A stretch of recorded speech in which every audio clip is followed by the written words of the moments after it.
Hi అండి, అందరికీ నమస్కారం. Welcome to my channel. Cooking tasty recipe ఛానల్కి స్వాగతం అండి. ఈరోజు ఎంతో టేస్టీ అయిన ప్రాన్ బిర్యానీ అనేది ఎలా తయారు చేసుకోవాలో వీడియోలో చూపిస్తున్నాను. ఈ వీడియోని నచ్చినట్టయితే లైక్ చేసి అలాగే సబ్స్క్రైబ్ చేసుకోండి. ముందుగా 1 కేజీ ప్రాన్స్ని శుభ్రంగా కడిగి తీసుకోవాలి. అలాగే ఒక బిర్యానీ ఆకు, ఒక మరాఠీ మొగ్గ, ఒక అనాస పువ్వు, 2 ఇంచుల దాచిన చెక్క, ఒక స్టార్ పువ్వు, అలాగే 1 స్పూను సోంపు అనేది యాడ్ చేసుకోవాలి. ఒక 5-6 చీల్చిన పచ్చిమిర్చి, అలాగే 1/2 స్పూన్ పసుపు అనేది కూడా యాడ్ చేసుకొని మనం ఇదంతా బాగా కలిసేలాగా కలుపుకోవాలి. ఈ విధంగా 1/2 స్పూన్ పసుపు అనేది యాడ్ చేసుకొని రుచికి సరిపడా సాల్ట్, అలాగే రుచికి సరిపడా కారం అనేది కూడా యాడ్ చేసుకోవాలి. నేను చెప్తుంది మాత్రం 1 కేజీ ప్రాన్స్ కండి. నేను చేస్తుంది నార్మల్ రైస్తో బిర్యానీ. సేమ్ బిర్యానీ రైస్తో కూడా ఇదే ప్రాసెస్లో చేసుకోవచ్చు. ఈ విధంగా 1 స్పూను కారము, అలాగే 1 స్పూను సాల్ట్ అనేది నేను యాడ్ చేసుకున్నాను. మీరు మీ రుచికి సరిపడినంత యాడ్ చేసుకోండి. అలాగే 1 స్పూను ధనియాల పొడి, అలాగే 1 స్పూను గరం మసాలా, 1 స్పూను బిర్యానీ మసాలా అనేది కూడా యాడ్ చేసుకోవాలి. ఈ గరం మసాలా అనేది నేను చికెన్ ఫ్రైలోని తయారు చేశానండి. నేను ఆ మసాలా వేస్తున్నాను. మీరు కావాలంటే నా ఛానల్లోకి వెళ్ళి ఆ మసాలా ఎలా తయారు చేసుకోవాలో వీడియో చూసేయండి. అలాగే ఫ్రైడ్ ఆనియన్స్ కొన్ని, కొంచెం పుదీనా, అలాగే కొత్తిమీర కూడా యాడ్ చేసి 2 స్పూన్లు అల్లం వెల్లిపాయ పేస్ట్ అనేది కూడా యాడ్ చేసుకుంటున్నాను. ఈ విధంగా అన్నీ యాడ్ చేసుకొని మనకి ప్రాన్స్కి బాగా పట్టేలాగా మ్యాష్ చేయాలి. అలాగే కొంచెం ఫ్రైడ్ ఆనియన్స్ చేసుకున్న ఆయిల్ ఉంటుంది కదా, అది కూడా ఒక 2 స్పూన్లు యాడ్ చేసుకొని ఇదంతా బాగా ప్రాన్స్లో కలిసేలాగా ప్రెస్ చేస్తున్నట్టు బాగా కలపాలన్నమాట. ప్రాన్స్కి ఒక 5 మినిట్స్ వరకు ఈ మసాలా కలిసేలాగా కలపడం వల్ల ప్రాన్స్ అనేవి ఈ మసాలా అంతా బాగా అబ్జర్వ్ చేసుకొని మనం దమ్ చేసినప్పుడు ప్రాన్స్ అనేవి స్మెల్ అలాగే స్పైసీనెస్ బాగుంటాయి. 1/2 లెమన్ అనేది స్క్వీజ్ చేసుకొని యాడ్ చేసుకోవాలి. ఈ విధంగా ప్రాన్కి మసాలా అంతా పట్టించి ఒక 1 అవర్ పాటు మనం పక్కన ఉంచాలన్నమాట. ఇప్పుడు లెమన్ యాడ్ చేసుకున్నాం కదా, మరొకసారి బాగా కలిసేలాగా కలుపుకొని ఈ ప్రాన్ని ఒక 1 అవర్ మనం మ్యారినేట్ చేసుకుంటే సరిపోతుంది. ఎక్కువ టైం అనేది అవసరం లేదనమాట. ఎందుకంటే ప్రాన్ అనేది చాలా పల్చగా ఉంటుంది కదా, అందుకని ఈ విధంగా 1 అవర్ మనం పక్కన పెట్టుకొని ఇప్పుడు రైస్ అనేది రెడీ చేసుకుందామండి. ముందు స్టవ్ మీద వాటర్ అనేవి హీట్ చేసుకుని 1 స్పూను సోంపు, అలాగే 1 అనాస పువ్వు, 1 స్టార్ పువ్వు, 2 ఇంచుల దాచిన చెక్క, 3 లవంగాలు, 1 యాలుక్కాయి, 1 బిర్యానీ ఆకు అనేది యాడ్ చేసుకొని ఈ వాటర్లోకి 2 స్పూన్ల సాల్ట్, అలాగే 1 స్పూను మనం ఫ్రైడ్ ఆనియన్స్ చేసుకున్న ఆయిల్ అనేది ఉంటుంది కదా, అది యాడ్ చేసుకుందాము.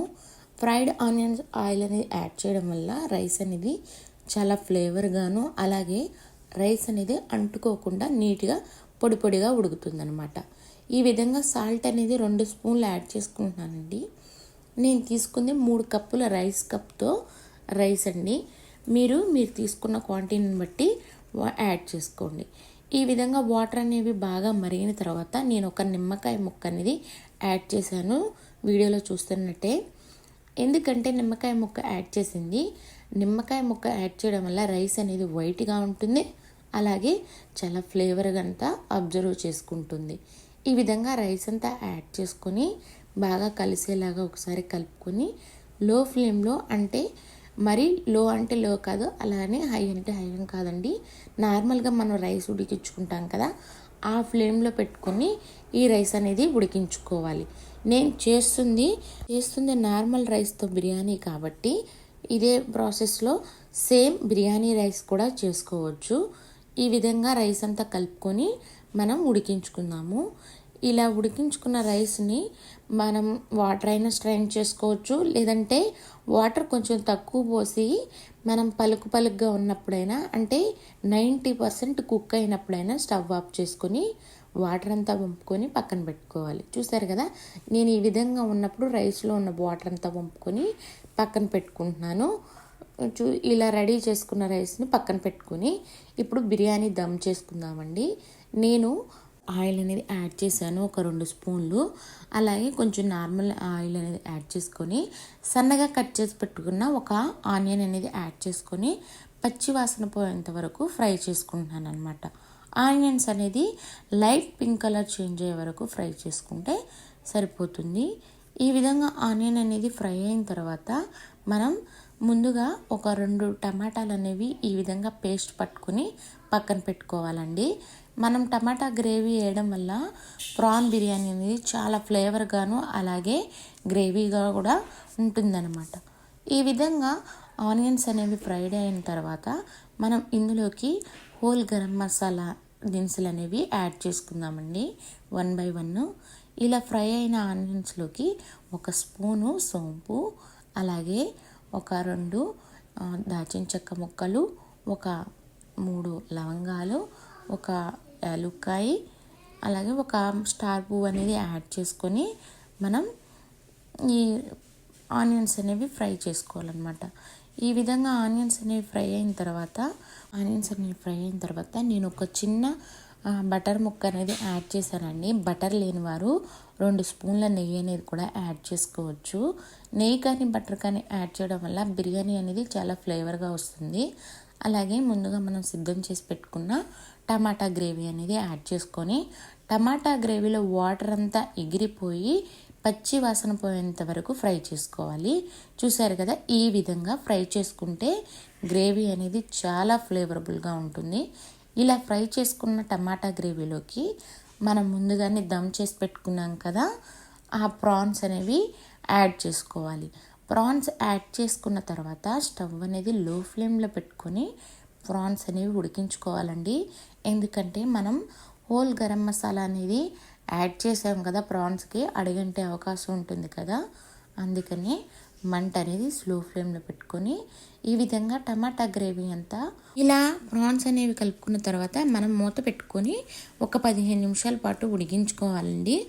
ఇలా ఉడికించుకునేటప్పుడు మధ్య మధ్యలో గరిటె పెట్టి ఒక్కొక్కసారి తిప్పుతూ ఉండాలి. ఎందుకంటే ప్రాన్కి మసాలా ఉంటుంది కదా, అడుగంటే అవకాశం ఉంటుంది. అందుకనే నేను ఒకసారి మధ్య మధ్యలో కలుపుకుంటూ ఉన్నాను. ఇలా కలుపుకున్న తర్వాత ప్రాన్స్ అనేవి స్లో ఫ్లేమ్లో ఉడికితే చాలా ఫ్లేవర్గాను అలాగే చాలా గ్రేవీగాను కూడా ఉంటాయి అన్నమాట. ఇలా ఉడికిన ప్రాన్స్ని మరొక 5 నిమిషాల పాటు ఉడికించుకుందామండి మూత పెట్టి. చూసారు కదా, మరొక 5 నిమిషాల తర్వాత మూత తీసి చూస్తే ఎంత బాగా కుక్ అయ్యాయో. ఇలా కుక్ అయిన వాటిలోకి మనం ఇలా ఉడికిన ప్రాన్ గ్రేవీలోకి మనం 1 స్పూను పెరుగు అనేది యాడ్ చేసుకోవాలి. పెరుగు ఎప్పుడైనా గ్రేవీ రెడీ అయిన తర్వాతే యాడ్ చేసుకోవాలండి. ముందుగా పెరుగు అనేది యాడ్ చేసుకోవడం వల్ల బిర్యానీ గ్రేవీ ఉంటుంది కదా, అది పుల్లగా అయ్యే అవకాశం ఉంటుంది. అందుకని నేను ఫైనల్గా యాడ్ చేసుకున్నాను. 1 స్పూన్ అనేది యాడ్ చేసుకున్నాను. మీరు మీ క్వాంటిటీని బట్టి పెరుగు అనేది యాడ్ చేసుకున్న తర్వాత మరొక 2 నిమిషాల పాటు దగ్గరగా ఉడికేలాగా ఉడికించుకుంటే మన గ్రేవీ అనేది రెడీ అయిపోయిందనమాట బిర్యానీకి. చూసారు కదా, ఈ విధంగా నూనె అనేది పైకి తేలుతుంది. అప్పుడు మనకి గ్రేవీ అనేది రెడీ అయిపోయినట్లే. ఈ విధంగా గ్రేవీ రెడీ అయిన తర్వాత మనం ముందుగానే ఉడికించుకున్న రైస్ ఉంది కదా, అది 1 బై 1 లేయర్గా యాడ్ చేసుకోవాలి. ఇలా యాడ్ చేసుకునేటప్పుడు రైస్ని గంజి అంటే వాటరు అలాంటివి ఏమీ లేకుండా నీట్గా స్ట్రైన్ చేసింది యాడ్ చేసుకోవడం వల్ల మనకి అన్నం అనేది మెత్తగా అవ్వకుండా పొలుకుగా ఉంటుంది. ఎందుకంటే ఇది నార్మల్ రైస్ కాబట్టి నేను చెప్తున్నాను. బిర్యానీ రైస్ అయితే ఆల్మోస్ట్ మనం వాటర్ని వంపేస్తాం కదా, అది పొడిలాడుతూనే ఉంటుంది. రైస్ అనేది 90% కుక్ అయితేనే యాడ్ చేయాలి. అలాగే ఒక 2 స్పూన్ల గీ అనేది యాడ్ చేసి కొంచెం పుదీనా, అలాగే ఫ్రైడ్ ఆనియన్స్, ఒక 1/2 స్పూను ఫుడ్ కలర్ అనేది నేను యాడ్ చేస్తున్నాను. ఫుడ్ కలర్ బదులు మీరు కుంకుమ పువ్వు అయినా అలాగే మిల్క్లో లైట్గా పసుపు అనేది కలిపైనా ఈ విధంగా గార్నిష్ చేసుకోవచ్చండి. ఇవి ఫుడ్ కలర్ ఇష్టం లేని వాళ్ళు స్కిప్ చేసి ఇవి యాడ్ చేసుకోవచ్చు. నేను ఈ విధంగా ఫుడ్ కలర్ అనేది యాడ్ చేసిన తర్వాత ఇలా ఫాయిల్ కవర్తోని ఆవిరంతా బయటికి పోకుండా కవర్ చేస్తున్నాను. ఫాయిల్ కవర్ లేని వారు చుట్టూ మైదా కానీ గోధుమ పిండి కానీ పెట్టేసి ఈ విధంగా మూతని ఆవిరిపోకుండా క్లోజ్ చేసుకొని దానిపైన ఏదైనా బరువాటిది పెట్టేస్తే బిర్యానీ 10 to 15 మినిట్స్లో దమ్ అయిపోతుంది. చూసారుగా ఫైనల్గా బిర్యానీ అనేది ఈ విధంగా రెడీ అయిపోయిందండి. ఎంతో టేస్టీగా సింపుల్గా ప్రాన్ బిర్యానీ అనేది ఈ విధంగా తయారు చేసుకోవచ్చు. మీకు మాత్రం ఈ వీడియో నచ్చినట్టయితే తప్పకుండా లైక్ చేసి చేసుకోండి. థ్యాంక్స్ ఫర్ వాచింగ్ అండి.